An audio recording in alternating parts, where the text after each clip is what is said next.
नमस्कार दोस्तों, हमारे लाइफ लेसन चैनल में आपका स्वागत है। आज हम एक ऐसी कहानी बताएंगे जिससे हम अपनी जिंदगी बदल सकते हैं। तो चलिए शुरू करते हैं। ऊंचे पहाड़ों से घिरी एक घाटी में आर्या नाम की एक शक्तिशाली, आत्मविश्वास से भरी नदी बहती थी। आर्या किसी भी अन्य नदी से भिन्न थी। वो बहुत घमंडी था और सोचता था कि उसके पास शक्ति है और सभी को उसकी जरूरत है।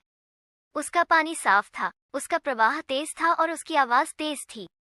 आर्या शेखी बघारती है और कहती है, मुझे देखो, मैं इस घाटी की सबसे मजबूत नदी हूँ क्योंकि मैं उनका पालन पोषण करता हूँ और लोग खुशी से रहते हैं क्योंकि मैं उनकी परवाह करता हूँ। मेरे बिना इस घाटी का कोई मूल्य नहीं है। एक गर्मियों में बारिश नहीं हो रही थी और सूरज बहुत तेज था। आर्या जो सोचती थी कि वो बहुत मजबूत है, वो भी इस गर्मी में सिकुड़ने लगी।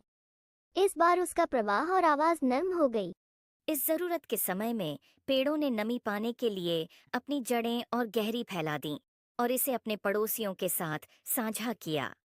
जानवर एक साथ इकट्ठे हुए, ऊर्जा बचाते रहे और एक दूसरे की मदद करते रहे। लोगों ने कुएं खोदने और पानी बचाने के नए तरीके खोजने के लिए अथक परिश्रम किया।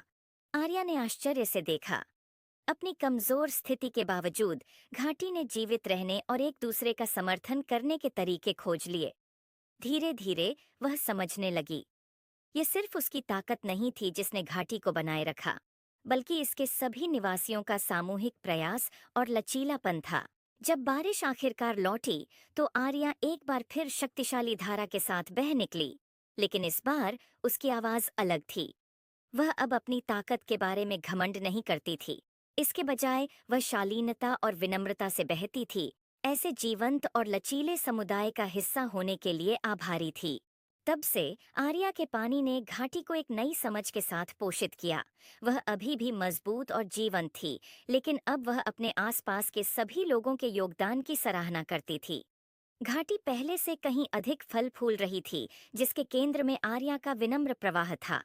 तो दोस्तों, इस कहानी से हम यह सीख सकते हैं कि असली ताकत घमंड और आत्म महत्व से नहीं, बल्कि दूसरों के योगदान को पहचानने और उसकी सराहना करने से आती है।